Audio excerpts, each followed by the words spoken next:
All right, boom. Welcome back, everybody. Welcome to the build. Thank you for your time. I appreciate it. Like I always say around this time, like, subscribe, but most importantly, pay attention. Look, I appreciate you coming in. This is the build part 14. This is the 14th week, man. We thugging it out. And I appreciate everybody who has been part of the ride. Anybody and everybody who's been part of the experience in regards to me sharing information, and then vice versa too. Sometimes y'all drop me some gems in the comments, and so I can't thank y'all enough in regards to the support. I really cannot. Most importantly, I appreciate the open-mindedness that people have when they chime in, or when they you know what I'm saying, when y'all tap into my channel. It's very telling in regards to who wants to have a conversation to invoke more thought, or who just wants to troll. So the ones who are here to soak up game and to take it on with their journey, I appreciate you and thank you for your time. I can't thank y'all enough. So like I said, every Sunday at 4 o'clock Central Time, I do the build. And the build is where we talk about all sorts of different topics every Sunday. They vary, but then sometimes I also come with presentations to where I lay out something that I've been thinking about, and hopefully, it's something that is conducive, for your learning experience in regards to who you are, and what position you're in this ladder that we call life, and this totem pole that we call society. Now, with that being said, this presentation specifically is called the 7 Deadly Sins for the Love of Money. Okay? This presentation is called the 7 Deadly Sins for the Love of Money.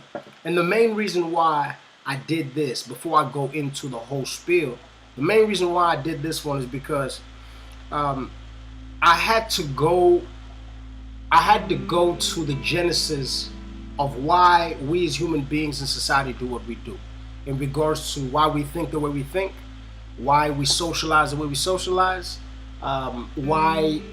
how our levels of ambition varies, and why those levels of ambition vary. And so it's the essence, the foundations of why we do what we do. And at the end of the day, that always boils down to morality, right? Ethics, right? Standards, integrity, you know what I'm saying? Having high expectations for oneself. When those things are solidified, especially in a good space, then you are deemed for success. You know what I'm saying? Like, you are deemed to be a good person if your parents and the people around you had nurtured you in those aspects of living and socializing with people. So my point is, in regards to just knowing how to make friends, being cordial with strangers, knowing how to greet people, knowing how to take a joke, knowing how to give a joke, knowing how to argue, all those type of things are foundations that were instilled in us when we were kids. But then most importantly, a lot of these attributes that we learn as kids, we take them out into the world and we implement them to the world. And so based on how ready, on how prepared we are, is how the world treats us too, right? If you come into the world with good intentions, sometimes those intentions might be taken advantage of, but for the most part, people will respect you for that reputation, going, this is a good man, this is a good woman, right? They do good business, things of that nature. That name carries on, right? That energy carries on. So when you look at today's times, politically, spiritually, environmentally, you know what I'm saying? Like every aspect of existence in society, when you look at the times now, I often ask myself, are these, and when I say these, I'm talking about us as people, the way we treat each other, the way we treat the world, are these teachings coming from the spiritualities that we reflect on and that we lean on, and that we, that we decide our every thought on, or is it something else? What is it that makes it today where when you go to the hospital, it's next to impossible to afford any kind of medical attention, especially if it's something serious? When it comes to health, it's a privilege now. What is it in society that deemed it that way, to where people now perceive each other as being a privilege just to be healthy? When was it where knowledge was sold to the highest bidder? You know, when was it when music was sold to the highest bidder? When was it when all these beautiful things that make us and that can break us, but most importantly that are very spiritual and intimate to us, why are these things so monetized? Why is there no integrity in such beautiful things that we created amongst ourselves? And that's why, like I said, specifically music. Music, you would like to think, is something where, you know, we can all, it's safe to say, we can all say that music is an escape for us, right? For anybody. Whether you make the music, whether you listen to it, it takes you somewhere else. But my point is now, the music is not only monetized, but then it's modified as it's monetized, because you don't get to really hear what you want. You only hear what they give you, right? You only hear what they know will make the most money. You only hear what a certain demographic wants to hear, but it's because they have the loudest voices. That's what the market is. For example, nowadays in hip hop, all you hear is that mumble rap, that trap shit, right? But every other genre, every other type of rap music is suppressed. Why? Is because the trap music brings more violence, brings more side hustles to where people can monetize those too. The 6ix9ines have gone to jail. You know what I'm saying? They've done all sorts of shit besides rap, which has gained everyone else around them more money than the 6ix9ines who were running around being the fucking clowns. So, same way with the acting, you know, same way with any type of art that we have in the world. And then, like I said, same way with education, same way with health. The most important things now are not only the most expensive, but they are the most exploited.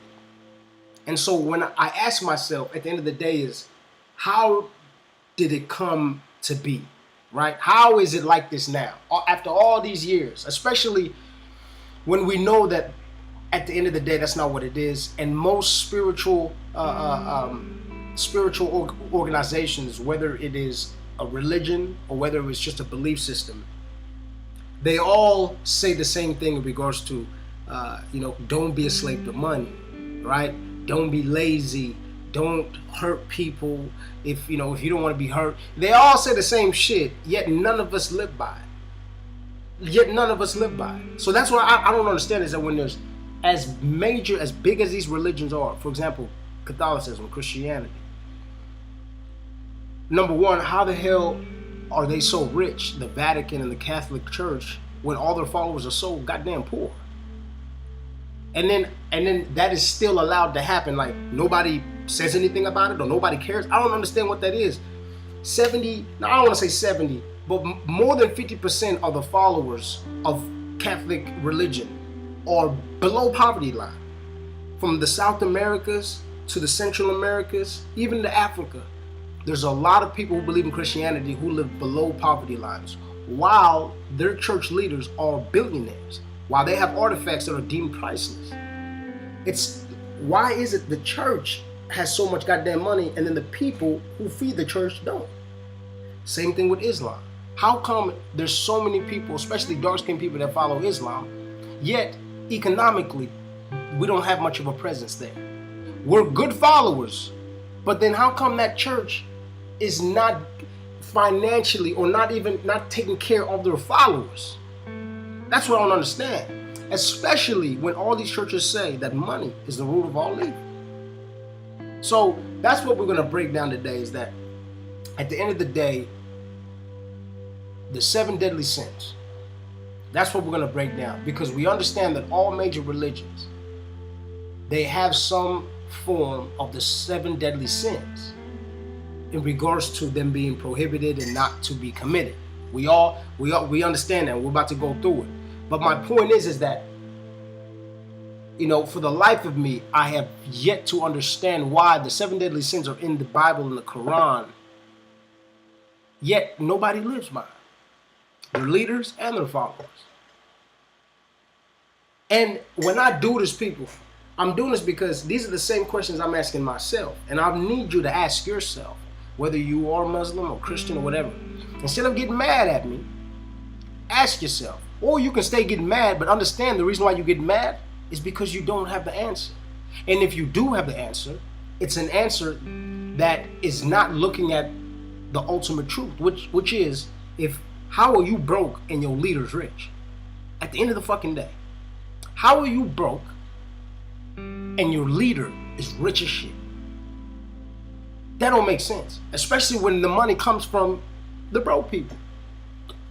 Popes don't have jobs. Nuns don't have jobs. You know what I'm saying? Like, they work for the church. They don't get paychecks, right? Like, the church just takes care of them, right? So where are they getting the money from? From their followers. So now, when I go to South America, when I go to Africa, and I see Catholic people there, and millions of them are living below poverty, it doesn't sit right with me when their leaders are sitting on $1 million jewelry and thrones, and they're 80, 90 years old, and the motherfuckers are billionaires. That shit don't sit well with me. Same thing with the Muslim religion, where all their followers have next to nothing, while these dudes, the sheiks and everybody else, running around in gold goddamn cars. That shit does not add up. The Jews, same shit. Same shit. And then when you think about it too, it's like, whether it is the Prophet Muhammad, or whether it is Jesus, or whoever is the hero in your book, were they rich in their times when they were walking this earth? Were they balling out like the popes are today? Were they balling out like the rabbis are today? Were they balling out like the Muslim, whatever, priests, whatever the fuck they call the Muslim people? Were they getting money like that? Were they riding in gold fucking carriages and horse carriage? Was Jesus riding in a gold carriage and having jewelry and shit on him, and wearing and carrying a cane made out of gold, sitting on a gold throne? Was Jesus doing that? Then why the fuck are y'all doing it? Why do they do it? Especially if that was the leader and that was the one who was supposed to set the standard. So the standard is that, let's just say Jesus, right? He walked around with his entourage in the Bible, but you never heard him living in substantial wealth. You never heard of these people living in big mansions and private planes and eating the best. None of that. These people lived just like the common people that they quote unquote were helping, right? So that's kind of the stuff that we're gonna break down. Is how is the 7 deadly sins so important in these books for y'all to learn, or for us to live by? But then at the end of the day, those are the sins that are exported and are monetized in every way that you can even think of, and no church is objecting to it. No church is stopping it. No church is saying anything. Like, if anything, this is the shit that Jesus would be doing, or Muhammad would be doing. Would be saying, what the fuck is y'all doing? What are y'all doing running around here with all these? Y'all got private planes while your followers are living in shacks. Y'all running around in bulletproof cars and shit, wearing gold and all sorts of shit. And your followers are in shacks, in shit, in favelas. They ain't got nothing. If anything, that's what Jesus would say. What the fuck are y'all doing? How the fuck do y'all have priceless artifacts when your people are broke as shit? How are y'all having priceless artifacts when your people are getting killed and tossed into jails? Lord knows what's happening in regards to immigration in Central America and South America. Those are all Catholic people. Where is the Catholic Church? Where's the Catholic Church? Y'all got enough money to buy everybody some type of freedom. You can trade one Egyptian artifact that y'all stole, and that gets Central America. Everybody in Central America got freedom right there, or they get some money. You can trade in one artifact that y'all stole from Egypt, and that could finance something for the followers of that faith, devout followers at that. But how devout are your leaders to the followers? How devout are these popes that are raping these kids from the United States all the way to Australia, every fucking continent?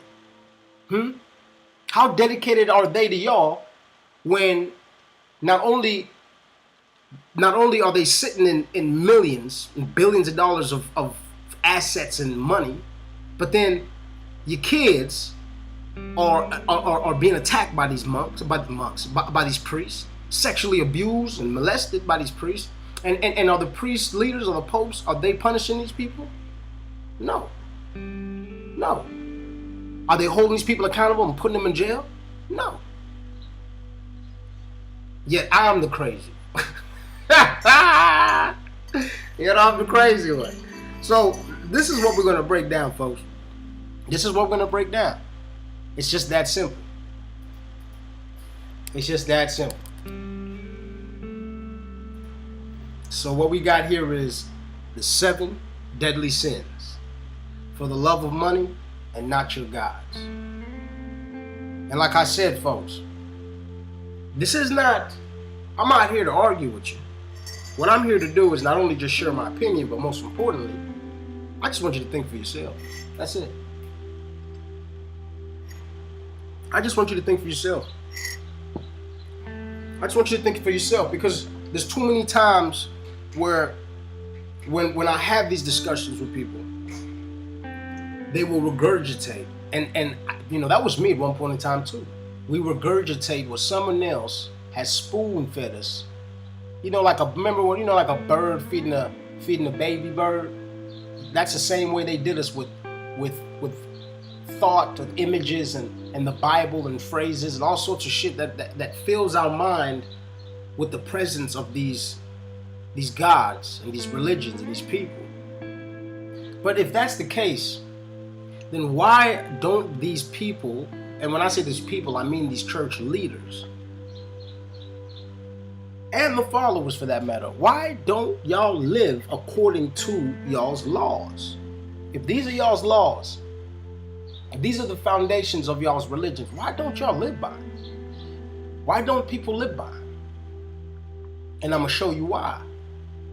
You see, what's unfortunate about all of this is that a lot of times when we think about the reasons why we do what we do, the closest thing we can correlate that to is the people we grew up with. Because a lot of times the information that you have has been given to you by someone else. And most of the time that someone else is a parent, you know what I'm saying, a grandparent, your church pastor. But let's dig and let's jump down the rabbit hole. The 7 deadly sins for the love of money and not your gods. Now, let's go ahead and break down the definitions of the 7 deadly sins. We have lust, which is a strong passion or longing, especially for sexual desires.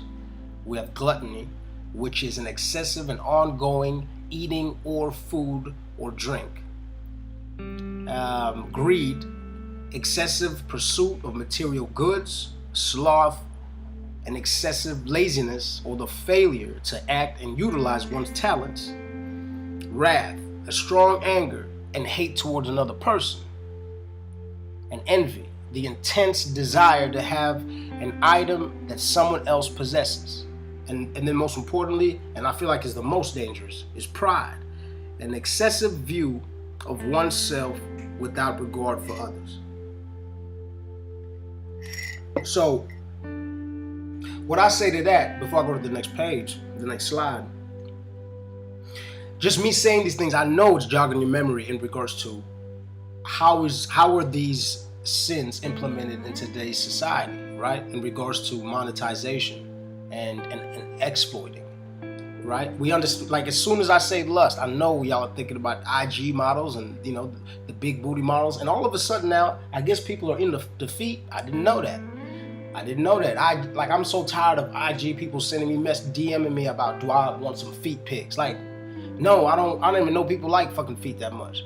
But lust, we already know where that's at. Social media, people are literally selling pictures of their asses, and they'll DM you some goddamn ass pics if you want it. That's how crazy it is.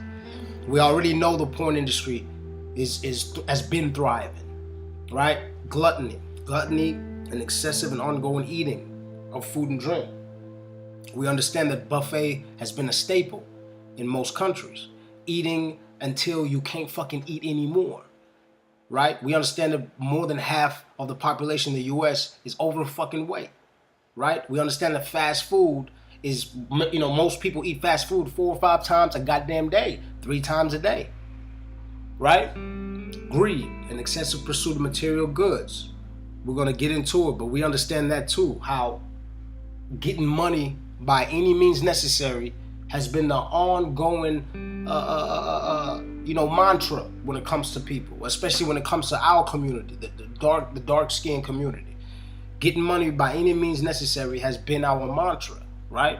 How helpful is that? How healthy is that? When you ask yourself, sloth, excessive laziness, you know what I'm saying? How many people nowadays are not going for things and are settling for things, right? How many people do you know who you know this motherfucker was good at this and good at that, but now you still see him, now he's just working at Walmart, or he just working at this, he just working at that. Well, you know damn well that this kid could have been this and he could have been that. How many people do we know that are like that? Wrath, strong anger, hate towards another person. And we see that being played out in regards to these goddamn school shootings. You know what I'm saying? These video games.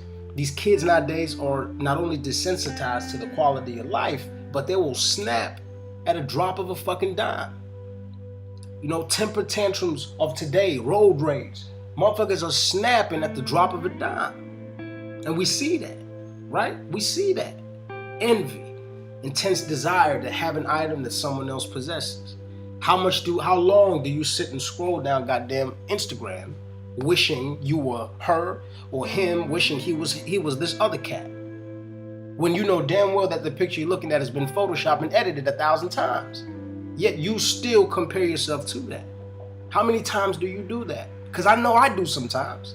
I know when I feel insecure sometimes and I'll jump on it and I'll see something that I would look good in or whatever, and I start trying to see myself in it. I start comparing what the fuck I got to it, who I am to that.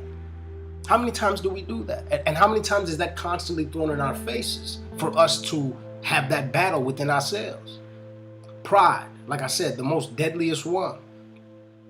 You know, not only just how many people have died just on the fact of trying to be brave or trying to be tough, but even the monetization of pride of one person or one thing being better than the other, right?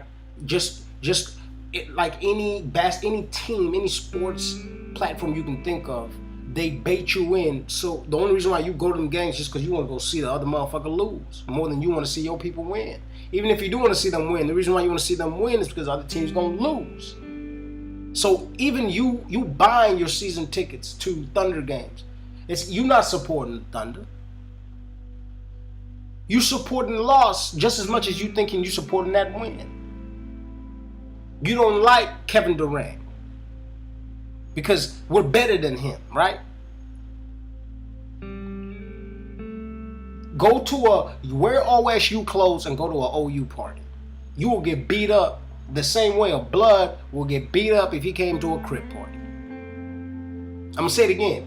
Wear some OSU clothes and go to an OU party and see if you don't get your ass whooped the same way a Blood would get his ass whooped at a Crip party. These college fraternities throw up gang signs the same way a gang throws up signs. Everything that you call competition is essentially just a tug of war of pride. That's it. When we know at the end of the day, the competition is within ourselves. Who you are really competing with is you. And we know that. We know that. It's not even the other team. It's you. It's you. Because what happens when you lose? Who do you blame? You. When you win, who do you give credit to? You. You don't thank the other team for losing and go, man, they lost good, so that's why we won. You thank you for executing, right? You did a good job. And then when you lose, who do you blame? You. It always falls back on you. So how the fuck is it competition against them? But see, while we too busy competing against each other, they're making money. While you are fighting the wins and losses in your head and trying to reclaim them by taking a win from someone else and giving a loss to someone else. While you thinking that you racking up stats, The only thing that's happening is everyone around you is racking up money because people are betting on that. People are coming to your games. They're filling seats. They're buying fucking, they're selling all the soft, all the nasty fast food at that game. They're selling jerseys.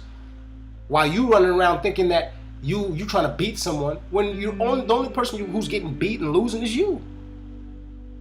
Because you're in this never-ending spiral thinking you're competing against other people, when in all actuality, the competition is within you.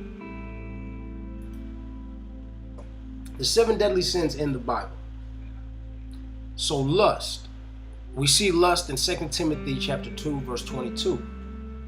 Flee also youthful lust, but pursue righteousness, faith, love, and peace. Right?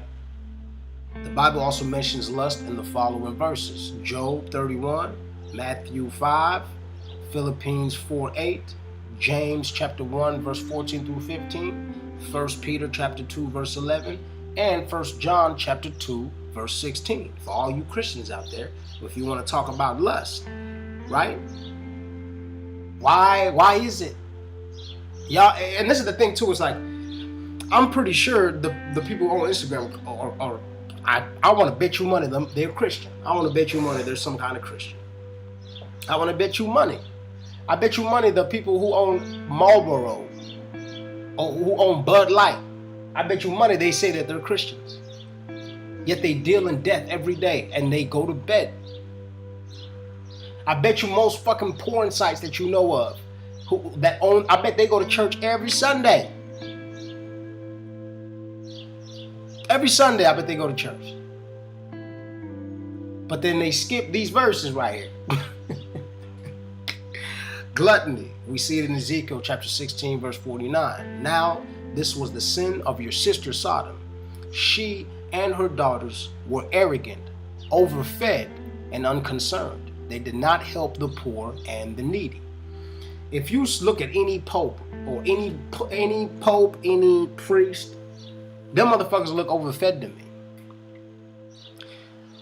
If we understand the fact that nowadays you have to put a naked woman in front of a burger just for your ass to go get it, we got a problem. Gluttony is also mentioned in Proverbs. And put a knife to your throat if you are given to gluttony. Put a knife to your throat if you are given to gluttony.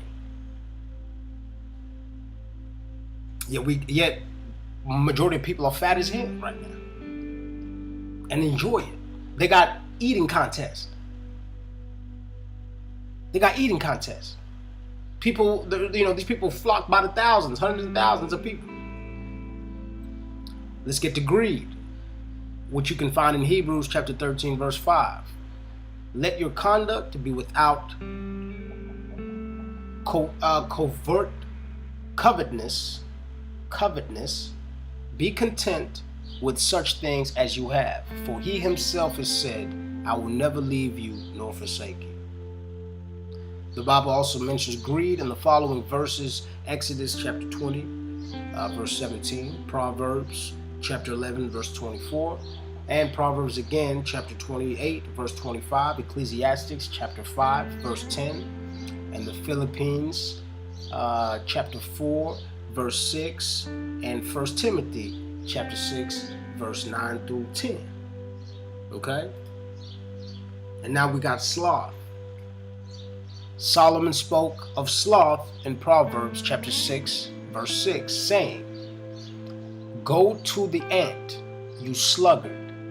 Consider her ways and be wise. The Bible also mentions sloth in the following verses: Proverbs chapter 13, verse 4, Proverbs chapter 24, verse 33 through 34, Romans 12, verse 11 through 13, Colossians chapter 3, verse 23, and 2 Thessalonians chapter 3, verse 10. Wrath in Romans chapter 12, verse 19, Beloved, never avenge yourself, but leave it to the wrath of God, for it is written, Vengeance is mine, I will repay, says the Lord.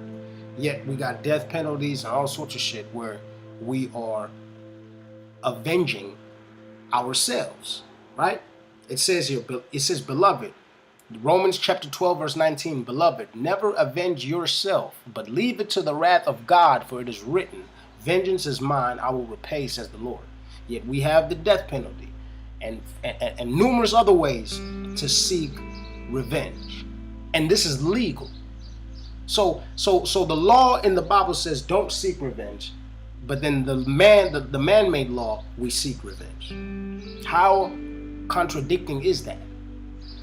The Bible also mentions wrath in the following verses. In Psalm chapter 37 verse 8, Proverbs chapter 14 verse 29, Proverbs chapter 15 verse 1, Ephesians chapter 4 verse 26 through 27, Colossians chapter 3 verse 8, and James chapter 1 verse 19 through 20. And then now we have envy, which you can find in Proverbs chapter 14 verse 30. A sound heart is life to the body, but envy is rottenness to the bones. I'm going to say it again. A sound heart is life to the body, but envy is rottenness to the bones. You see, this is the thing about me. See, a lot of people too, it's like a lot of videos I come out with, people would assume that I don't read just because I don't rock with the Bible, I don't rock with Christianity and all the shit. People think that I don't read these books. You see, that's why I don't rock with them, is because I read the books. That's why I don't rock with them, is because they contradict themselves in these books. And so when I bring this information, I'm bringing it saying, I'm not just bringing it, just grabbing it out the sky. I'm grabbing the Christian Bible, and then I'm talking to non-Christians and Christians and Muslims and whoever else is listening. And we're checking the source. We're checking the source. Because I would rather call a spade than just tell y'all my opinion. My opinion is based on the same thing that Christians read, that Muslims read, and that Jews read. I base my opinion on those books just as much as they do. It's just that, like I said, when I read it, I'm actually reading it, and then I read it, and then I see if what has been written, especially when it comes to law and sins. I ask myself, are these things being implemented in today? Like, because if my father said to me, don't steal, son, and then he goes and steals, that's going to make me think twice in regards to him telling me why I gotta not steal, why you steal. And I'm more inclined to steal because I'm seeing somebody do it too. So we can't sit here and act like it's okay for the Bible, the foundation of all societies, or the Quran, foundations of modern societies, or the Torah, for it to tell you, don't seek vengeance and wrath, don't be envious, right? Don't be lazy, don't be prideful. Yet the churches are prideful. We as people are prideful. The governments are prideful. The people are full of wrath. People are fucking lazy. People are very envious. Like, we're doing everything opposite that these laws were telling people to do. And then what makes it worse is the leaders of these so-called religions, not only are they not saying anything, but they're part of the madness too. They're part of the madness too. So now let's get to pride. You can find pride in Galatians chapter 6, verse 4. Each one should test their own actions. Each one should test their own actions. Then they can take pride in themselves alone without comparing themselves to someone else. I'm going to read that again for you Christians, since y'all love the Bible. Each one should test their own actions. Then they can take pride in themselves alone without comparing themselves to someone else. When you are in a sport, is this pride alone, or is this against and for a team? Are you prideful for your team because y'all are all athletes, or are you prideful because you honestly think that y'all are better than that other team? Exactly. It's because at the end of the day, you think you're better than another team. You think you're better than the other players. Your coach is better than that coach. That's pride, people. And yet Jesus tells you, each one should test their own actions. And And then they can take pride in themselves alone. Take pride in yourself alone. You run around saying that my kid is the best kid in the world. What is that saying about other fucking kids? What's that saying about other kids, you dummy? You run around saying that, man, I'm blessed. What is that saying about people who are not blessed? What is that implying if you're saying you're blessed? That's implying that everyone else around you is not blessed. Or someone else is not blessed. And so for some reason, this great God decided to bless you and not someone else. So it's, we have to be careful how we address these things, because they come from a prideful sense of being. And understand that pride, as soon as you start being prideful, you're just thinking about you're thinking about you and your superiority. Because for some reason you have been bestowed a blessing, or you have been, you know what I'm saying, as opposed to other people.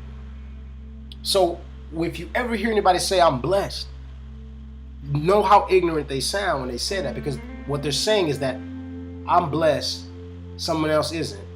For some reason I'm lucky and I get to be blessed. This God favors me more than someone else. That's all you saying. That's all you saying. You're not saying that there's nothing special about you saying that you are favored by supposedly the same God we all come from. That's like me saying my dad and my mother love me more than my brothers and sisters. What type of shit does that mean? You can find pride in James chapter 4 verse 6. But he gives us more grace. That is why scripture says God opposes the proud, but shows favor to the humble. Make America great again. God opposes the proud, but shows favor to the humble. Make America great again. God opposes the proud, but shows favor to the humble. We're the best. God opposes the proud. My kid's the best. God opposes the proud. My team's the best. God opposes the proud, but shows favor to the humble.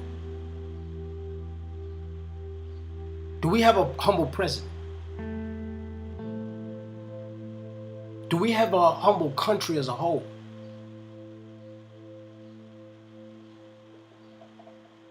No, we're not. We're not. You can find it in Isaiah chapter 2 verse 12. The Lord Almighty has a day in store for all the proud and the lofty, for all that is exalted, and they will be humbled. The Lord Almighty has a day in store for all the proud and the lofty, for all that is exalted, and they will be humbled. This is your God telling you not to be so goddamn proud. Yet everybody runs around this bitch acting like they're the greatest.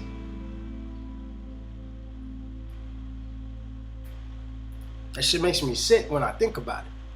The 7 deadly sins in the Quran. The Prophet Muhammad explained the 7 sins that doom a person to hell in the Sahih Hadith. That was narrated by the 2 sheikhs, Al-Bukhari and Muslim in As-Sahihan, in which it was narrated that the Prophet Muhammad said, avoid the 7 sins that doom a person to hell. We said, what are they, O Messenger of Allah? He said, associating others with Allah, witchcraft, killing a soul, whom Allah has forbidden us to kill, except in cases dictated by Islamic law, consuming orphans, that will make sense in a minute, I'll explain it, it doesn't mean cannibalism, wealth, consuming riba, fleeing from the battlefield, and slandering chaste and innocent women. I'm going to break down all of these major deadly sins in the Quran, next page right here. Now, the 7 deadly sins in the Quran, I'm going to give you the breakdown. Now, shirk, that is the greatest of these sins, is shirk, which is associating others with Allah. So it's like if you're non-Muslim, to commit shirk is the act of associating others who are not within the religion. Okay, and so witchcraft in the Islamic terms, witchcraft involves shirk, which is associating others with Allah, and it is worshiping the jinn, which is a foreign god, and is seeking the help of the jinn or other spiritual forces to misguide people. Okay, so that to me also, it kind of sounds like, the one in the Bible, that you shouldn't have any other god but the same God or whatever. That's that same law. Killing a soul whom Allah has forbidden us to kill. This is a serious crime to Muslims, because you know how they get down. The motherfuckers will strap a bomb and motherfucker will hug you. Consuming riba, unjustified increment in borrowing or lending money, or which means selling something for more of the same type or commodity. This is not permissible. So ripping people off, inflating the price. You know what I'm saying? Basically what happens here, well, goddamn well, an iPhone costs not even $100, probably costs $50 to make, and we have to buy it for $1,000. That's what the fuck that is. Okay? Consuming orphans' wealth. What is required in the case of orphans is to treat them kindly, protect their wealth, make it grow, and handle it with proper care. So that's just, kids with no parents, and especially if you are taking on an orphan, especially if one that comes from wealth, and even if not, but the responsibility, the same way any orphanage in any goddamn country, you would like to assume you're supposed to treat these goddamn kids kindly and treat them fairly. But we know what it is, and we know how it is even here with group homes and foster homes and all that shit too, how these kids it's damn near fucking child trafficking. You know what I'm saying? Like, some of these kids are so fucked up because they'll be sent to these foster homes, they'll be getting molested, sexually abused, because there's not much of a vetting system. And then the kids just get thrown into the system, and then they just get shuffled and juggled around. And it's sad. It really is sad to see. I know a couple of folks who've been in the foster care system and the group home system. And I've heard too many stories where people will take them in just to exploit those kids, make them work. Like I said, some of them get sexually abused, all sorts of shit. But my point is that these kids are not looked after. These kids, you know what I'm saying? It's like, I feel like all foster kids should have a goddamn free scholarship. I feel like if you ain't got no parents, you should get a free, whatever you want to do in college, bro, you can do it. You ain't got no fucking parents. If you can make it to college, bro, you can go for free. That's what it should be for fucking orphans. And so nobody would. It's like if you ain't got no parents, man. It's like, man, at least I can go to school for free, type shit, right? It's like that. If anything, that's the type of shit we need to be doing with people that we know that don't have someone or something to mold and cultivate them. Because what ends up happening ultimately is that these people become problems. Not all of them, but a lot of times that's what ends up happening. Is that these people become problems tomorrow. You know what I'm saying? Where it could have been something that could have been fixed or prevented yesterday. Fleeing from battlefield. Unless it be a stratagem of war or to retreat to a troop of his own. But fleeing from the battlefield is a no-no. Slandering chaste, virgin, innocent women. An excessive view of oneself without regard for others. And those who accuse a chaste woman,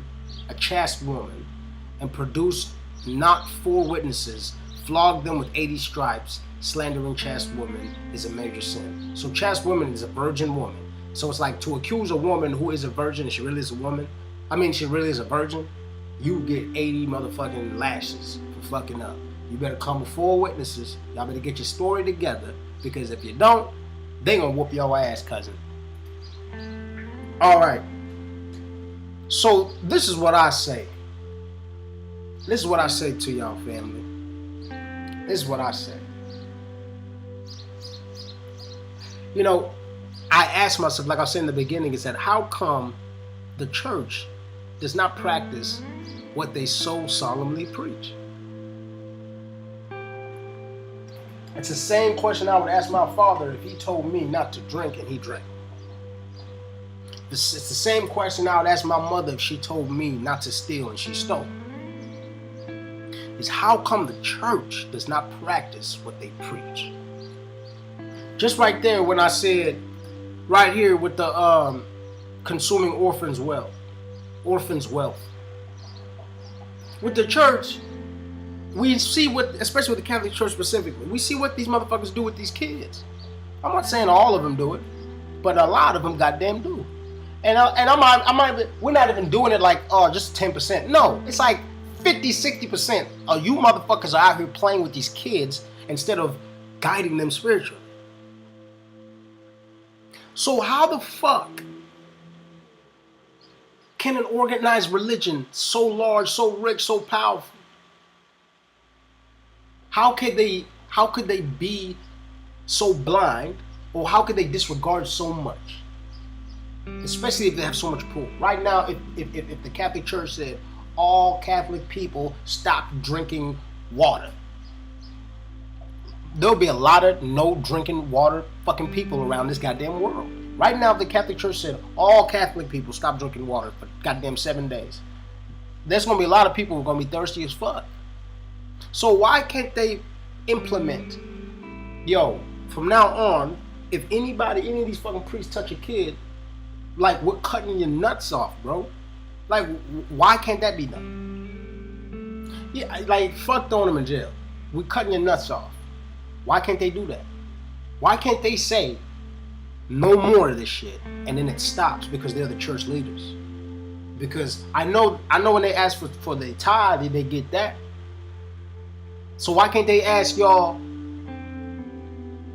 not even ask y'all, ask their priests to protect y'all's babies? Why can't they do that? You gotta ask yourself that.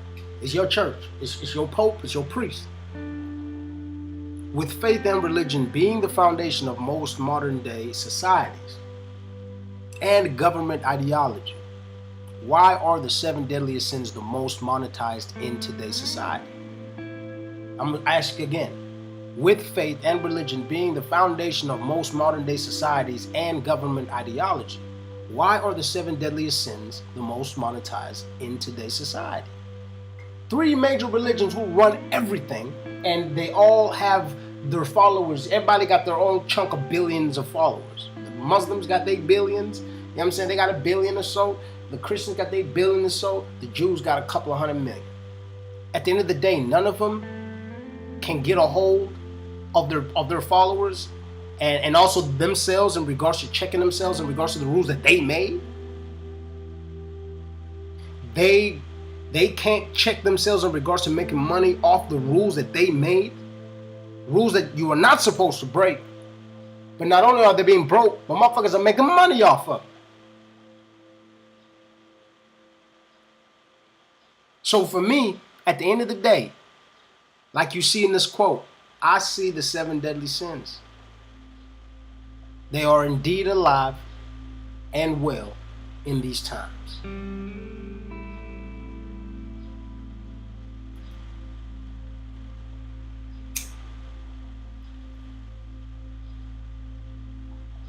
Matter of fact, they're more alive than ever before.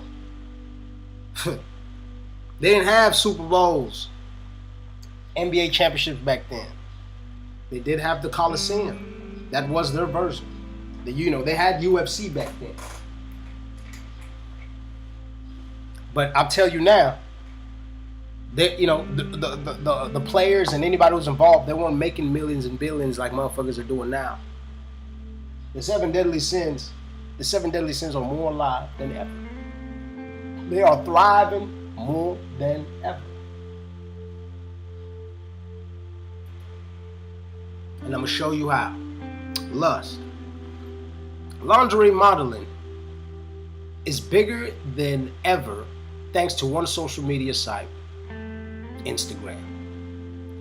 Using photo and video sharing platforms, models are making upwards of $70K a post, $70,000 a post just to show some tits and ass. The estimated internet traffic from the top 3 porn sites in the world, Xvideos, 1.5 billion people per month. Pornhub, 1.3 billion people per month. And Chatterbait, 195.6 million people per month. That's the traffic that are going in and out, looking at titties and looking at ass. The top porn site makes upwards of $3.3 million a month from subscriptions and internet traffic. A whole bunch of hard dicks. 3.3 million a month. A month. Is this the monetization of a deadly sin? Or am I just tripping? Family, am I just tripping? Or is this making some money off some titties and some ass? That's what I thought. As you see Cat Williams with the most shocking and surprised look in his face, he asked himself, since when do white girls like being thick? What the fuck? And that's a good goddamn question, Mr. Williams, because I tell you right now, I remember a certain time when a song came out and they said, "Oh my God, Becky, look at her butt. It is so big." You remember them days? Remember them days when they used to call our women's asses ghetto booties? Y'all remember them days? When they used to call our women ghetto booties? They used to say they had ghetto booties. They don't want that. That's fat. And when we call them thick, they're like, no, that's fat. But now, all these white girls want to be thick. All these white girls, they want to shoot some butt injections, lip injections, titty injections. You anywhere they can inject something, they gonna put it in there. Yes, there's some black women that do it too. But my point is that naturally black women are thick, which is why white women are now starting to gravitate to that trend and style of being thick. And that is something that has always been wanted, because I remember even looking at reports and articles, because I wasn't alive back then, but Marilyn Monroe. It's like Marilyn Monroe was like the hoe back then, but everybody, all the dudes wanted a piece of Marilyn Monroe because she was thick. But to all the other women, Marilyn Monroe was a little hussy. Right? She was a hussy. Now I wonder if she was thin, would they treat her the same way?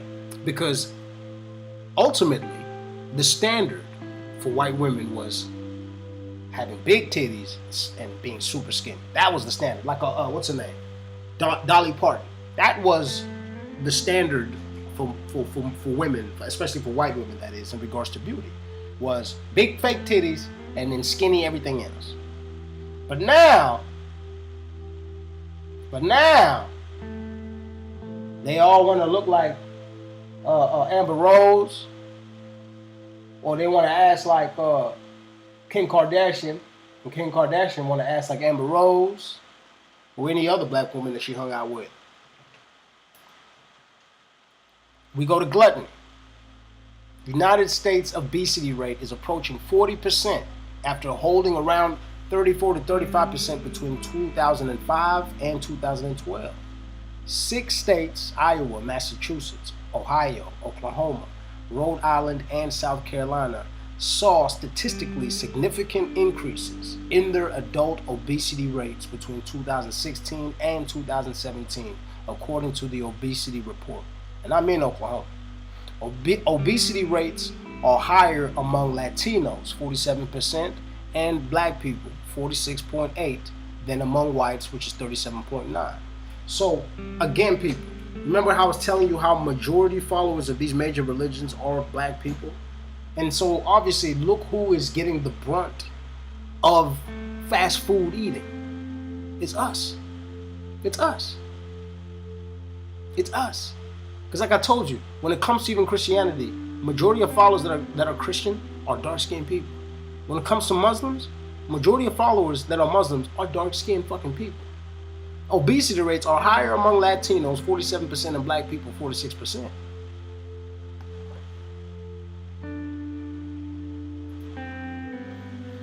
Dr. Kessler, a senior research scientist at the U.S. Center for Disease Control and Prevention, that's the CDC, realized that a large portion of the American population now had a constant battle with the desire to overeat. Kessler theorizes that after being exposed to hyperstimulating foods Some individuals develop what is known as a conditioned hyper-eating. Hyper-eating sounds bad, and conditioned hyper-eating sounds even worse. Americans had switched from eating because they were hungry to eating because their appetite was permanently aroused. You see what I'm saying? So the point is that a lot of these foods, not only the preservatives that are put in there are made for you to want to eat more. Like it's like when you drink a soda, you thirsty as if you never drank the goddamn soda, right?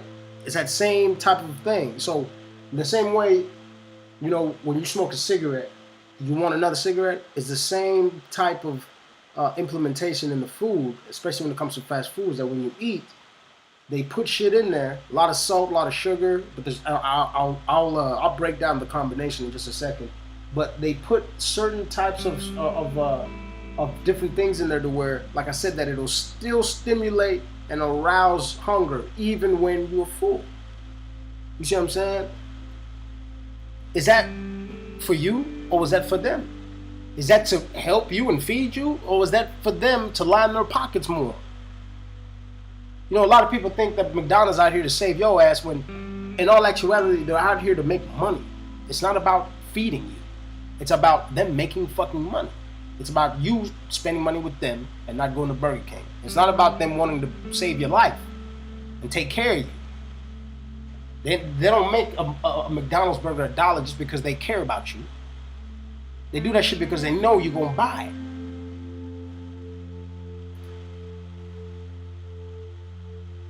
First Timothy chapter 6, verse 10. For a root of all the evils is the love of money, which certain longing for did go astray from the faith, and themselves did pierce through with many sorrows.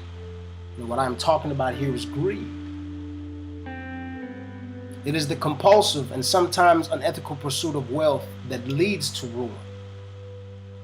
People with this hard attitude set themselves up for temptations and snares, senseless and harmful desires that can lead to destruction and may even cause them to wander away from trust in a God. Quote, do not wear yourself out to get rich. Do not trust your own cleverness. That's in Proverbs chapter 23, verse 4. I'm going to read it again. Quote, do not wear yourself out to get rich. Do not trust your own cleverness. Proverbs chapter 23, verse 4. So all you, and I'm not going to lie, at one point in time I said it too, but to all you rappers out there, all you hustlers out there, all you cats that always, if you ain't rapping about it, you saying it, get the bag. It's all about the bag. Get it how you live, money over bitches. Don't wear yourself out to get rich. Do not trust your own cleverness. You see, because that path is senseless and harmful, and it can lead to destruction and may even cause you to wander away from your God. How many people, how many times have you seen it where the pursuit will lead you astray ultimately from who you are and what you stood for?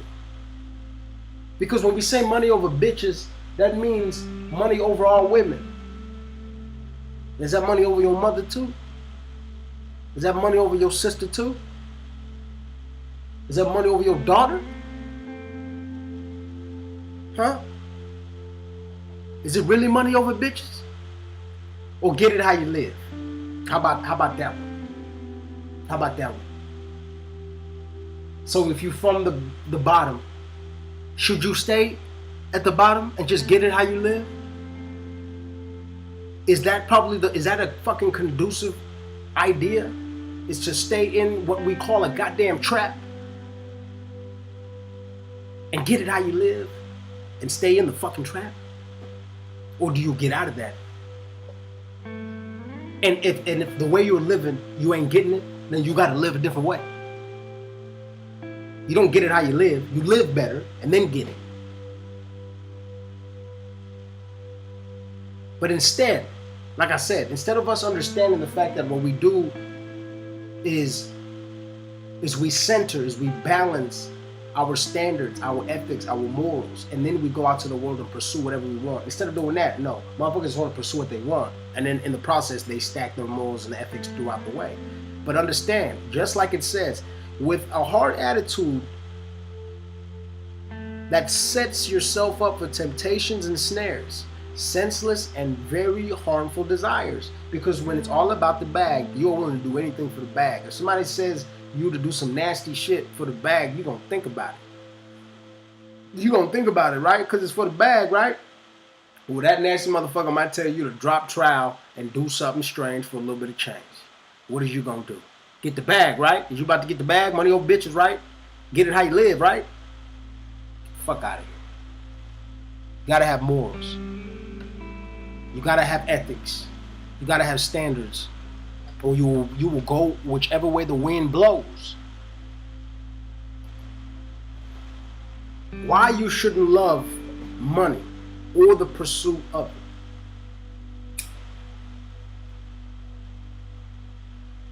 Why you shouldn't love money or the pursuit of it. You see, there's a difference between loving money and having money. There's a difference between making money and loving money. You could be broke as shit and love money. You could be rich as shit too and love money. It doesn't mean either person is gonna stay having money. Why you shouldn't love money or the pursuit of it is because what ends up happening is you become obsessed with becoming rich. Because when you get 1 million, you're gonna start living a certain way. You're gonna start spending money a certain way. You know, it's not just getting some McDonald's anymore, right? Now it's 5-course meals, right? Now it's you eating out every fucking night. You make $1 million, but now you just bought you a $300,000 house, so you gotta go get another $1 million, bro.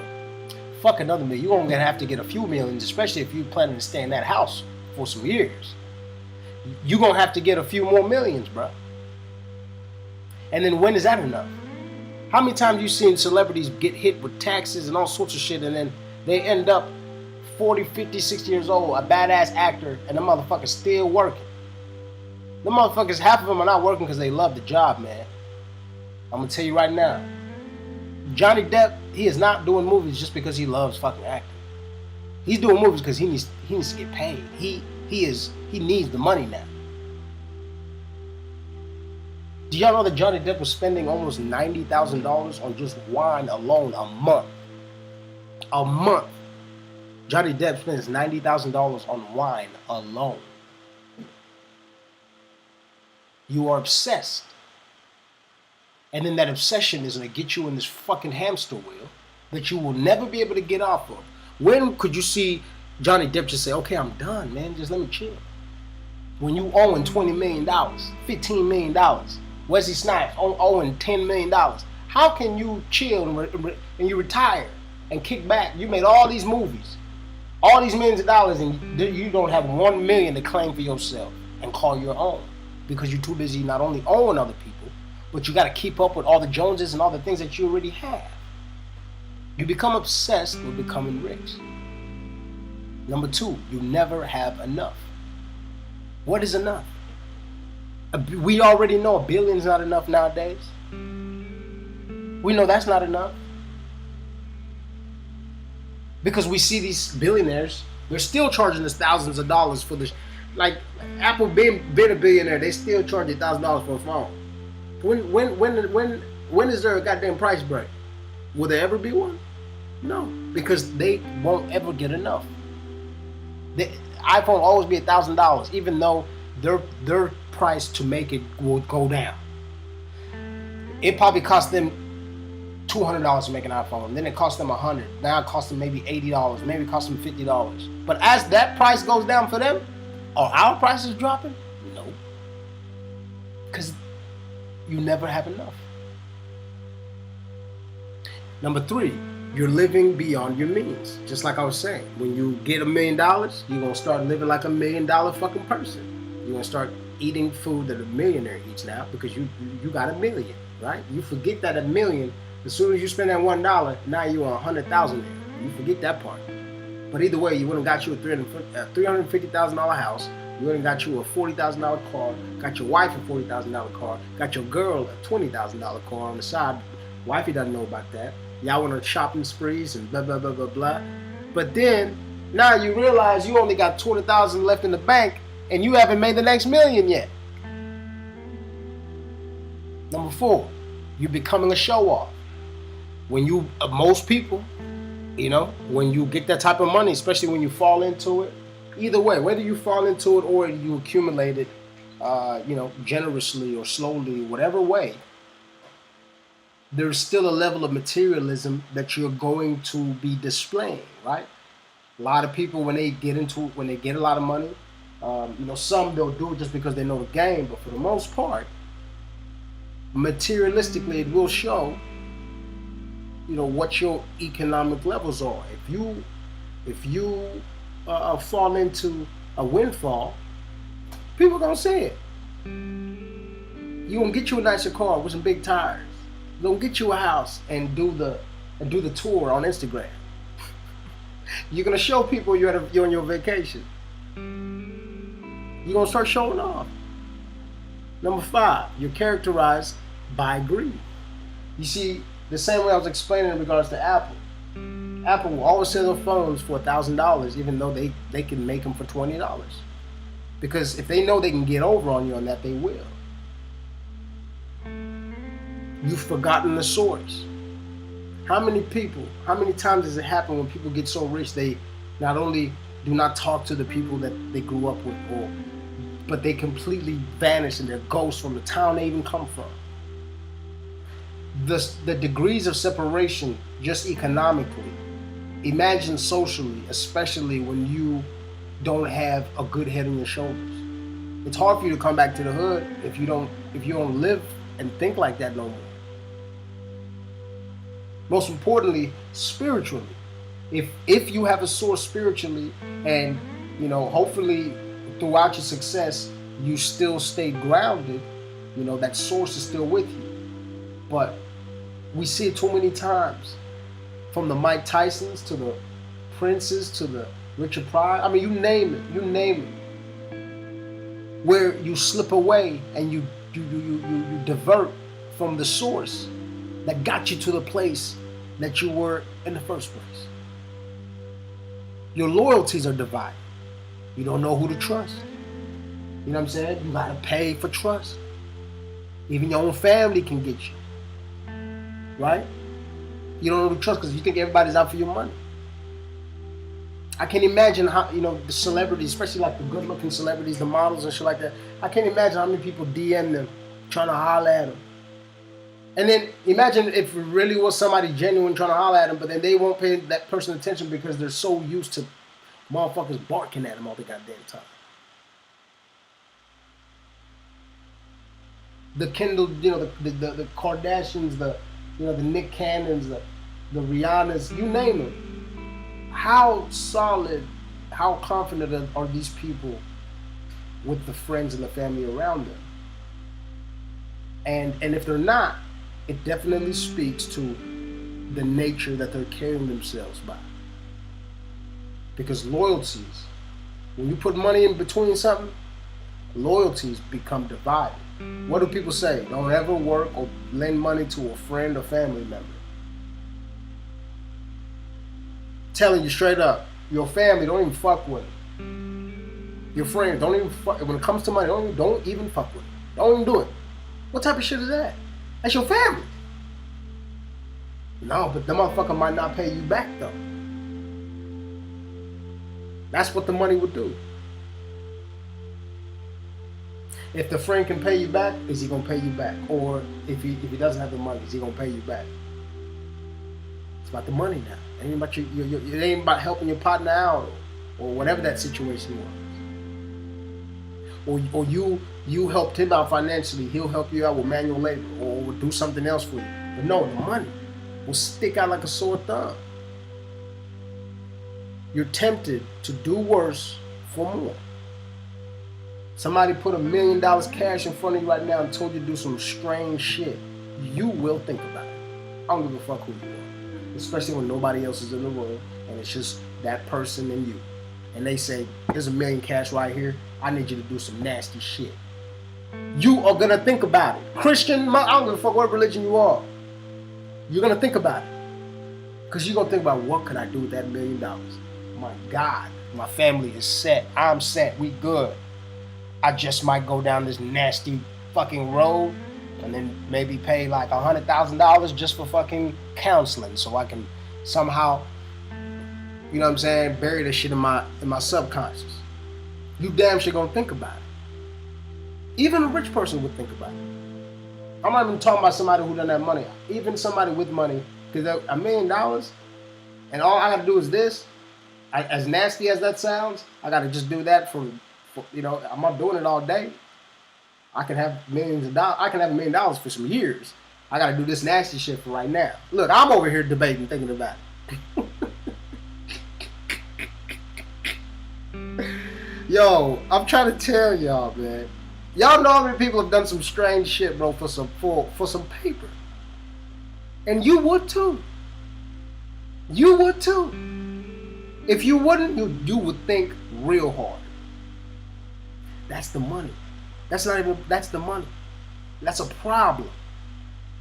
I know I'm laughing, but that's actually a problem. That's a problem. Your life without the idea of money will begin to worry. Could you imagine a Kim Kardashian thinking of having the idea of not having money, waking up with no money? That would be a goddamn nightmare to someone like her. She would wake up in sweats, crying and shit, like she saw a demon in a drink. That's a demon to her, waking up with no money. Half of these people that you see like that, could you imagine how they would react if they lived just like us and they woke up just like us, going, damn, it's either I put money in the gas tank or I go buy some groceries. I don't know which one, but I need the car to go get to the groceries. Like they're not thinking that shit. But that thought, I can handle that. I don't know if they could. I don't know if they could. That's why you see a lot of people from the Wall Streets, a lot of corporate people, when they lose money, what do? They jump out the fucking window. They end it all. Fuck it, I'm done. I'm out. They check out real quick because they like, nah, there's no way. I'm not going to a McDonald's and filling out an application. I am not going to the next Christmas party. They go, man, so what are you doing now? And I'm telling them I'm working at goddamn Burger King. I'm not doing it. I'd rather be in the goddamn coffin. And most of them, they choose the coffin. Because they say they couldn't even imagine being broke, having no car, or driving a bucket. Some people can't even imagine that shit. And it worries them. And it worries, like I said, to the point where people will kill themselves. End it. Fuck it. I'm not living like this. Lastly, you're wondering if you need counsel. It's hard to trust anyone close, right? You always need counsel, financial advisor, a strategy plan, a publicist. You know what I'm saying? If you got a stock guy, you got a stock dude, right? All constant fucking counseling. Because a lot of times you're doing shit that not only do you not know about, but then if you pay enough, you'll get one of the smartest in that field next to you. But even then, blind trust and you're seeking counsel.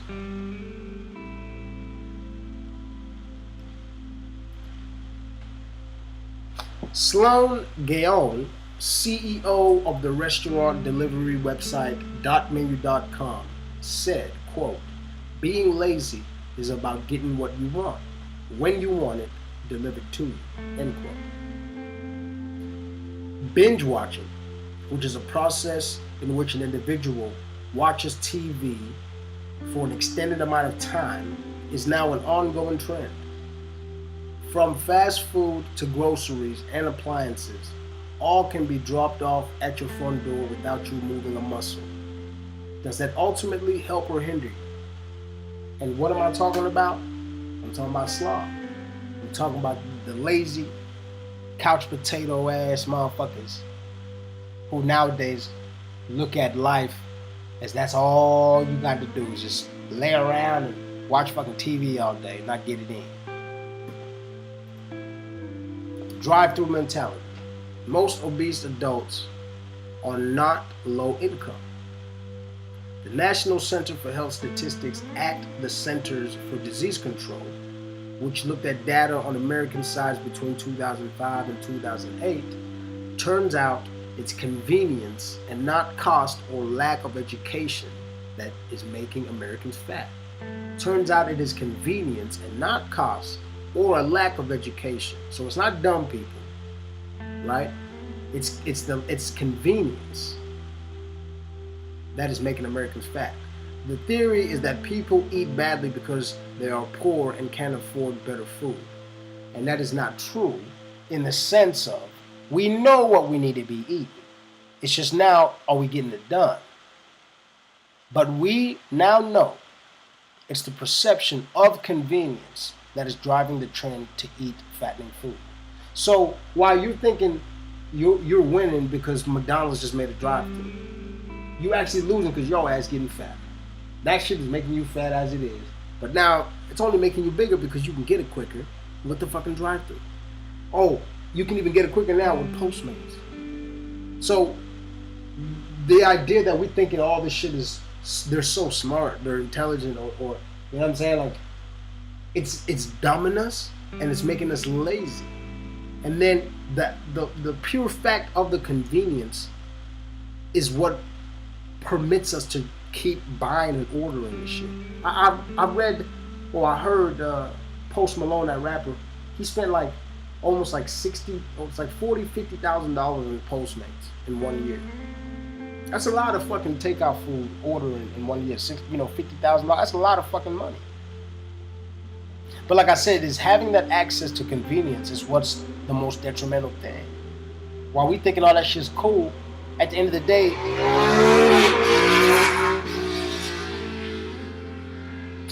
if you don't get your ass out of here, bro, lucky I went outside. Trying to be cool and shit. But yeah, so sorry, fucking idiot trying to run around, trying to ride his bike out here, trying to be cool. You know, the fact that we're doing all this, the fact that we have all this access to convenience is what our problem is.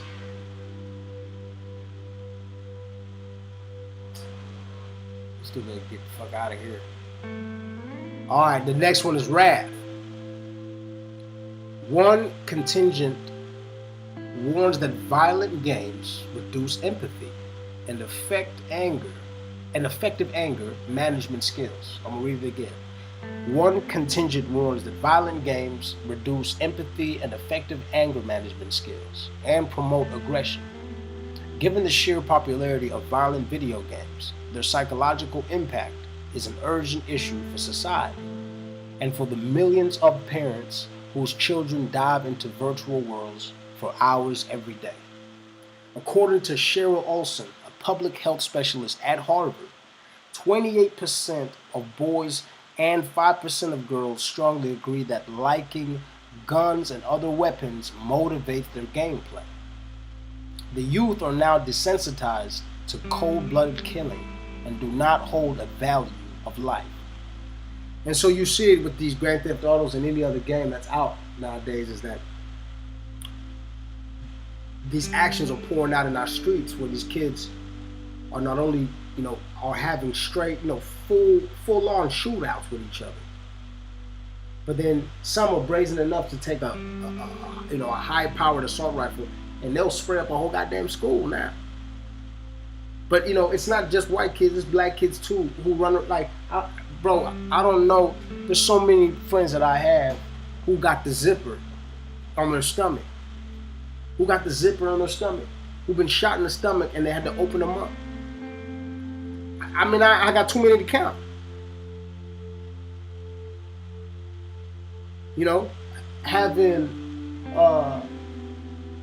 Having post-traumatic stress issues because of the shootouts they've been in the neighborhoods. So this goes both ways. This is affecting all of our youth in its entirety. Is that the modes of entertainment that we use now are invoking more wrath because there is a lack of empathy and a lack of civilness when it comes to the shit that we use for entertainment. We watch sports, it's violent, football. Motherfuckers is, they tackling, fucking each other up. How many brawls we done seen in the NBA? That's the last place you would assume that would happen, but how many brawls we done seen in the NBA? NHL.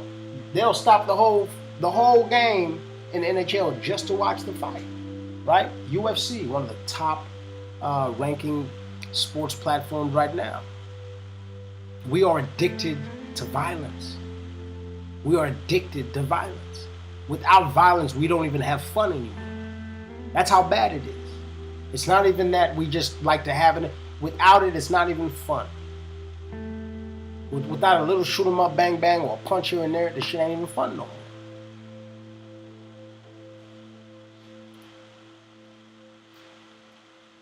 Violent and aggressive behaviors, 85% to 95% of which are committed by men, are frequently reported in the news. Much of the violence that has received media attention is violence committed by male professional athletes against their children, peers, partners, and animals. From Adrian Peterson, Aaron Hernandez, Pac-Man Jones, Michael Vick, and the list goes on and on. In general, men are exposed to masculine gender norms that emphasize aggression, success, competition, emotional strength, and inexpressiveness, independence, and dominance over women and other men. These norms are present in sports teams, which often promote a competitive, tough, and emotionally inexpressive mentality. So what's unfortunate is that when it comes to our sports, like I was just saying, is that the main encouragement, the main motivation is aggressive anger, lack of empathy, kill them all, destroy. You know what I mean? That is the underlying emotion that motivates a football player when they're banging their heads together before they go out to the field and they're slapping each other. That's wrath. But my point is, folks, there's a time to use that and there's not a time to use that. But for us to use it as a form of entertainment and not as a form of a defense, not as a form of protecting, but as a form of entertainment, not only is it sickening, but that's why we have hooligans. That's why we got this little kid. This little kid right here is from the UK, and that's a hooligan. His daddy a hooligan. A hooligan is them dudes in UK where they're literally like they die-hard soccer fans that will fight your ass before, during, and after the match. There are die-hard soccer fans who will fight you before and in the middle and after the goddamn soccer match. And this little kid is taking, he's getting it from his pops and his, whoever's around him, and he sees that usually pops will put up, I think, his middle finger and start yelling the certain word. I don't know what it exactly means, but if I put my finger up at the same time, I know I'm getting my point across. And boom. The idea that entertainment has to be intertwined with such violence really speaks volumes in regards to who we are and what we deem as entertaining. And what's barbaric and what is us. Envy. Clinical psychologist Rachel Andrew says she is seeing more and more envy in her consulting room from people who can't achieve the lifestyle they want, but which they see others have. For use of platforms including Facebook, Twitter, Instagram, and Snapchat, she says amplifies this deeply disturbing psychological discord. I think what social media has done is making everyone accessible to comparison. As you can see too, Everyone's comparing themselves to these IG models. Every rapper wants to compare themselves to Drake or any other successful rapper that is. The inevitable byproduct of our self-obsession is comparison, envy, anxiety, and depression. I'll read it again. The inevitable byproduct of our self-obsession is comparison, envy, anxiety, and depression. So when you get on Instagram and you start comparing yourself to that big booty model, or if you're a dude, you start comparing yourself to whatever rapper you see, doing a lot of work, and you're like, damn, I'm not doing as much, or I'm not as good as he is, or I should be, or blah, blah, whatever the fuck.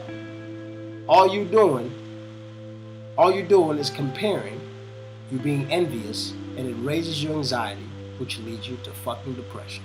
I'm gonna say it again. When you get on your Instagrams and your Facebook, and you see somebody doing something that you want to do, or you see somebody having something that you want to have, or you see somebody in a place in their life that you want to be, and you start comparing yourself and being envious, your anxiety will rise and it will lead you to depression. Simple as that. That is the inevitable byproduct of self-obsession and self-comparison. Pride. Patriotism. A high level of pride is often seen to be an outstanding virtue, and sometimes it even converges with religious faith on the assumption that one nation enjoys special status in the eyes of God. Patriotism or pride also links up with warfare on a reciprocal basis, since substantial increases in one tend to produce equivalent increases in the other. That is to say, the more warfare plays a role in the nation's foreign policy, the more patriotic the public becomes. I'm going to say that again. That is to say, and this is fact, the more warfare plays a role in the nation's foreign policy, or even domestic, goddammit, for that matter, the more patriotic the public becomes. So I'm going to break that down in layman's if people don't understand. Some people don't understand that. Is that the more warfare is part of the strategy of one's country, the more people are going to be patriotic and saying fuck other countries. So if you think about that, you think about it in the past 50 years, the ones who have been in the most wars, they tend to be the most patriotic. So who's been in the most wars the past 50 to 100 years in this whole world? And who's yelling, make America great again? I can't make this shit up, people. This is just life. This is just how it works. This is just how it works. The ones who are always constantly warring are the ones who are the most patriotic. Because like I was saying, it's pride saying I'm better than you. So one comes with the other. And that goes for any other country that has sparked any level of war. It's because they think that they are superior to who they're going after. And they're starting shit with, or wanting to colonize, or whatever they want to do. On the other hand, the more patriotic the public becomes, the easier it is for government to engage in warfare, as long as it's on the winning side and seems even remotely justified. You remember George Bush going into Iraq because he wanted to save those people, and everybody signed off on that shit? You remember Trump talking shit about the Mexicans or banning Muslims? The more patriotic the public becomes, the easier it is for government to implement and to engage in warfare. Because now they got your signature on it, you being the people, because they have justified the reason of being so prideful. Anybody who dares to question this intellectual juggernaut risks social ostracism, especially in rural communities and across so-called red state regions. Anybody who dares to question this intellectual juggernaut risks social ostracism. And that's the thing too. It's exactly, something that not only gone through and I'm still going through, is that because I question these erratic and immoral, quote unquote, international juggernauts, I am socially ostracized, right? I'm crazy because I don't rock with Christians, even though, like I was saying, that they believe in the 7 deadly sins, yet all the 7 deadly sins are monetized by all fucking Christians. I'm the crazy one, right? Or it's like I'm some kind of devil, or I'm an antichrist because I'm questioning all these religions. So when you question these social norms, you are ostracized and you are looked at as you're the fucking problem. Right? So when I talk about Trump and I talk about how detrimental he is to society, I'm the asshole in a place like Oklahoma because Oklahoma loves Donald fucking Trump. I'm the weirdo. I'm the asshole. So don't ever forget, people, that just because a lot of people are saying one thing altogether doesn't mean it's true. Just because majority is doing one thing doesn't mean that it's true. At one point in time, majority thought slavery was cool and was legal, and they all did it. Doesn't mean that that was right. Just because majority of people think one way or do something one way, it does not mean that is the right way to do it. It's just because that just means a lot of people are fucking doing it the wrong way. That's all that means.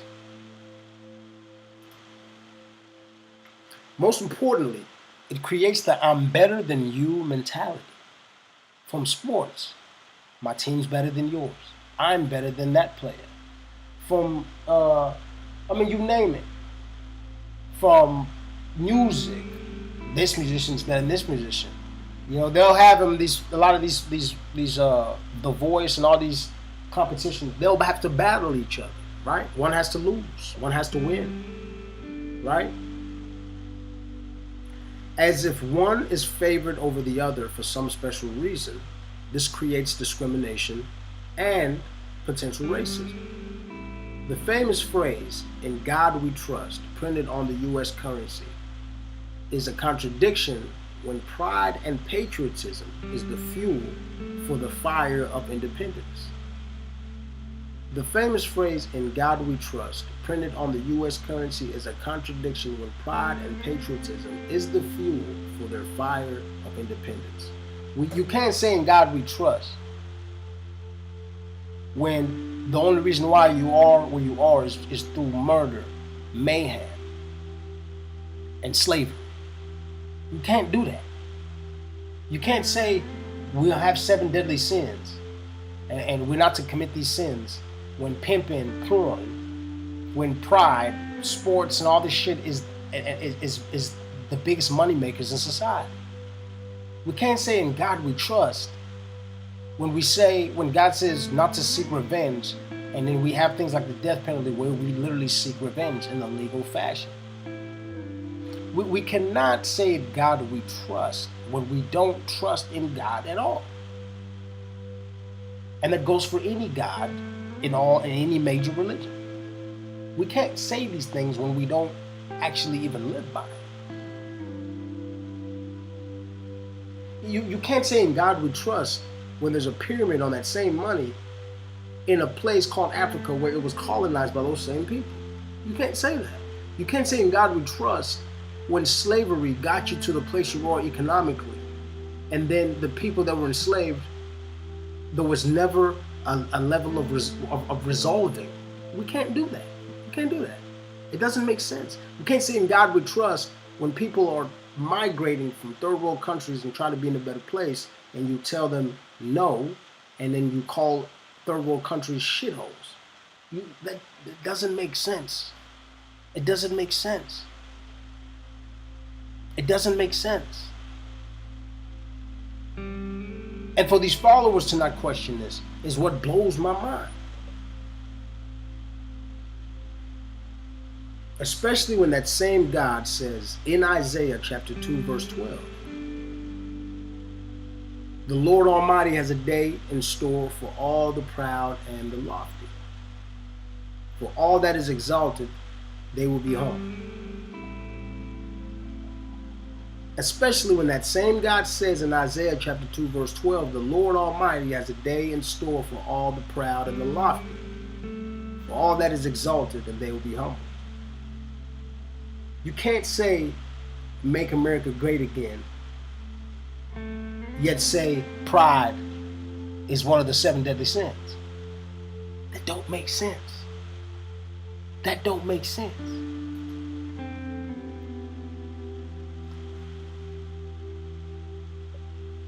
Quote, patriotism corrupts history, which is a quote from Geith. I think his name is Geith. I think that's how you pronounce it. At the bottom of all patriotism is war.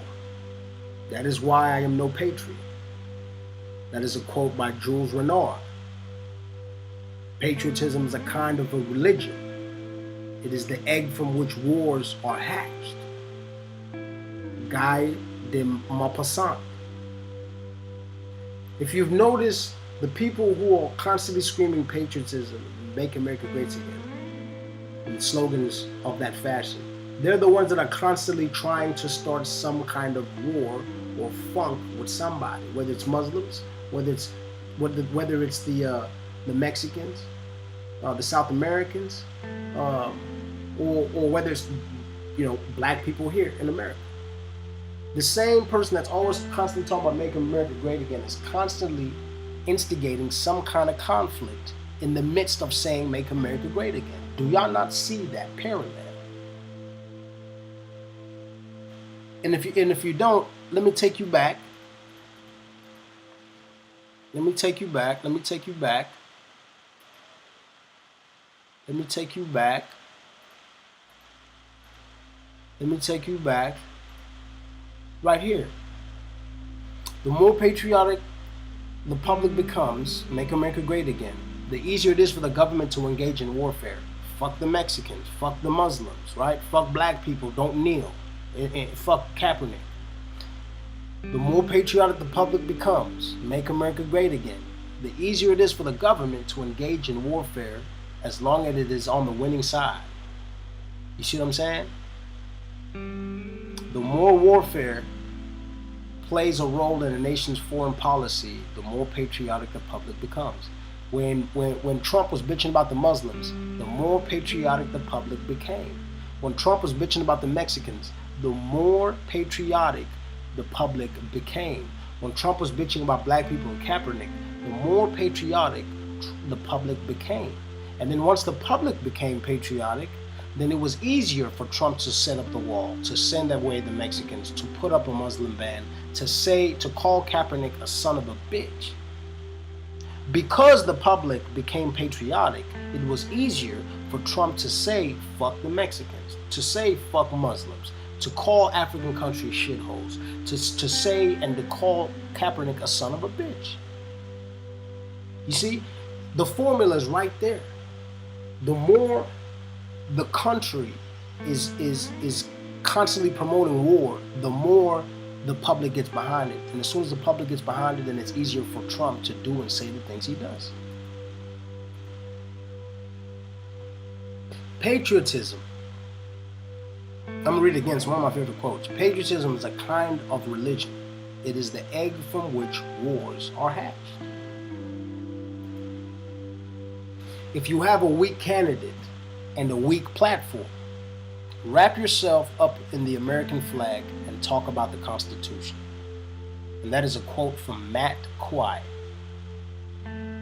If you have a weak candidate, Trump, and a weak platform, Republicans, wrap yourself up in the American flag, make America great again, and talk about the Constitution. Oh man, this shit is crazy. It just blows my mind.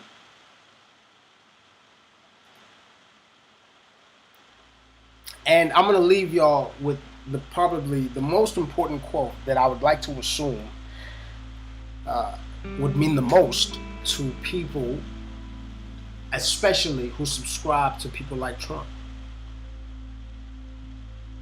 When we hear the rhetoric of make America great again, and y'all wonder why we don't like that shit, because we know what it breeds. Because we know what it breeds. And I'm going to let Thomas Jefferson, the founding father, who served as the 3rd president of the United States, I'm going to let him finish this off. I'm going to let him end this.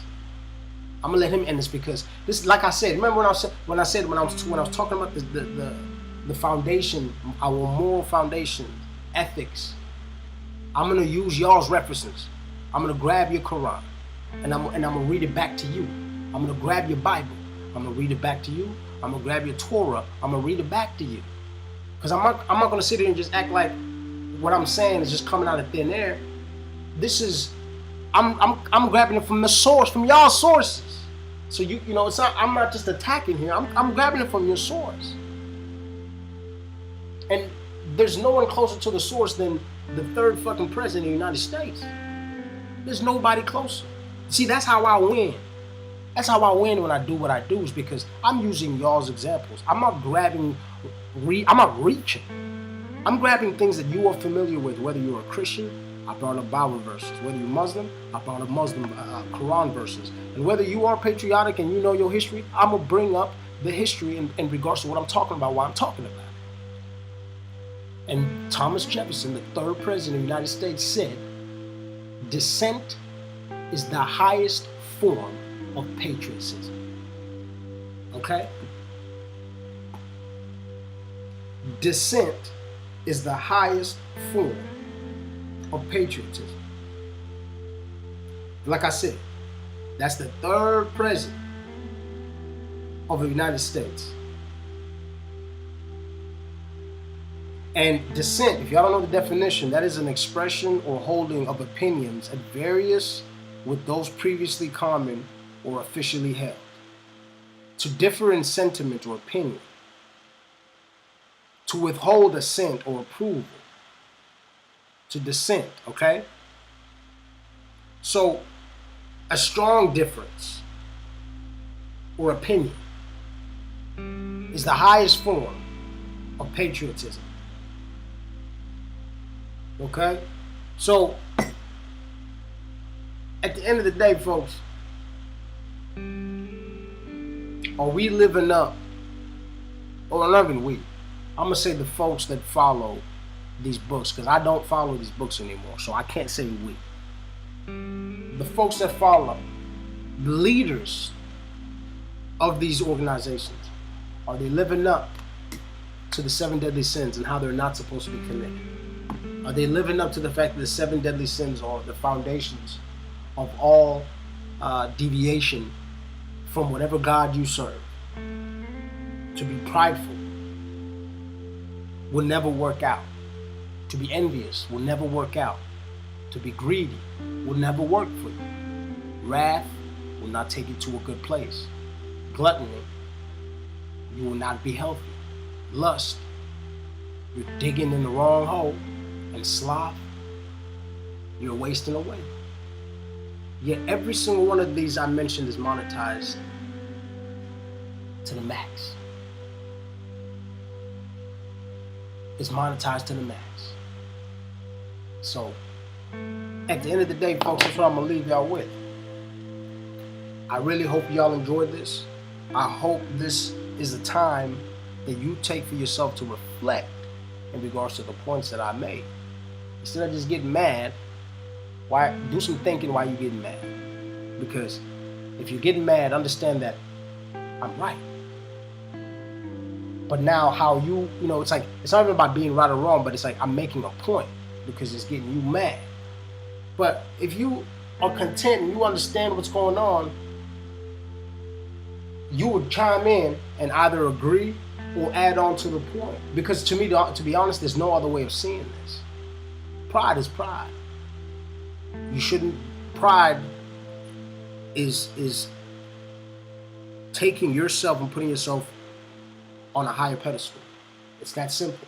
If you're prideful about your kid, what are you saying about other kids? If you're saying you're blessed, that's implying other people are not blessed. If you're saying your team's the best, that's implying the other teams are not the best. Okay? When we know very well that could change any day. You could play one team and you lose, and that same team you lost to, they could beat you in an upset the next fucking day. We know that. And we know the fact that in regards to pride, that the competition where you are playing against somebody or you're playing against a team, you understand at the end of the day, you're not even playing against the team, you're playing against yourself. Because when you lose, you're going to blame yourself. When you win, you give yourself the credit. So it's all about you at the end of the fucking day. Envy. We know damn well watching and comparing ourselves to other people never gets us anywhere. We know that. All it does is make us pick ourselves apart. Every social media you can think of, that's all people do to themselves, is that they compare themselves to Photoshop pictures of other people. They compare themselves to edited and modified pictures and lives of other people, knowing damn well people are always putting up shit, the best of their shit anyway, the best of their lives, the best of their cars, the best of their outfits, whatever, the best of the angles. And you over there going, man, I wish I. Beating yourself up about it. And they're making millions off of it. Like I said, Instagram chick making $70,000 a post. I heard Kim Kardashian making up to $1 million a fucking post. Why? It's because she can get you to like what she's doing and you go fucking buy it. Greed. Go get the bag, money over bitches, get it how you live. How far is that gonna get you? You gonna fuck around and suck some dick for some money? You gonna fuck around. You trying to get it how you live? You gonna fuck around. And you'll never be able to wipe that memory nor the taste out of your mouth, motherfucker. Greed. It won't get you nowhere. Wrath. Forms of entertainment should not be aligned and correlated with violence and fucking aggression. Aggression is needed, but not as a form of entertainment. Our kids are desensitized to the quality of life. Our kids have full-blown shootouts more than police. Bro, listen. When I was growing up, I had a handful of friends who had been in shootouts. And there's police who had never even been in a goddamn shootout their whole career. Ain't never been in one shootout their whole career. And I knew kids who've been in shootouts more than fucking one time. Wrath. These kids are getting picked on. They play some Grand Theft Auto, and then go grab an AR-15 and shoot up a whole school. How many mass shootings we done had with these young kids? Wrath. UFC, one of the top sports platforms. Wrath. Just get mad and take somebody's head off. Gluttony. Buffet this, buffet that. Fast food this, fast food that. Drop the food off at my house now because I'm too lazy to go get it. Eating contest. You're getting fat, motherfucker. Lust. You sitting over there jacking off to Kim Kardashian.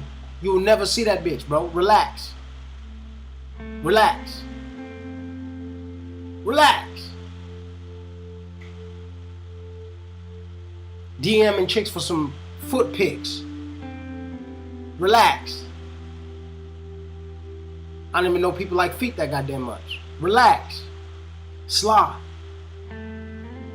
Ambition. You know what I'm saying? Like, ambition is rare. Ambition is rare. Ambition is rare. We got to step it up, folks. We have to step it up. And like I was saying, at the end of the day, what does it mean to you? What does it mean to you? What is your moral compass? All those things that I mentioned, are they monetizing your eyes? Do you take pleasure in all those things too? And if you do, you got to think about it. How do you recalibrate that? Because especially if you got kids, they're going to be doing the same thing. They're going to see those type of things as forms of entertainment themselves and ways to live. But all I did there, y'all, was show y'all nothing but a bunch of contradictions that people are making. And then we live according to these contradictions. And then we see how we are contradicting ourselves in the midst of it. So, man, we got to tighten up. We got to tighten up as a people. Y'all, this is the build part 14. I thank you for your time, man. I really do appreciate it. Like, subscribe, most importantly. Pay attention. You know what I'm saying? And if you really got anything from this, implement it into your life. You know, if you do follow these religions, yo, more power to you. Do what you got to do. But like I said, ask yourself these questions. Ask yourself these questions. All right? I got another one coming for you. I got to start prepping it right now. I thank you for your time. I appreciate y'all. I'll see y'all next week. This was the build part, what, 14? Man, we going through, that's 14 weeks. That's 14 weeks. We're going through them. I appreciate everybody that chimes in on Instagram. I appreciate everybody that chimes in on YouTube. We just going to keep it pushing, man. We're going to keep it pushing. And check out my music. I got music dropping. I put out a few acoustics. And then I got a few more things coming out. So y'all just stay tuned, man. I appreciate it. Peace.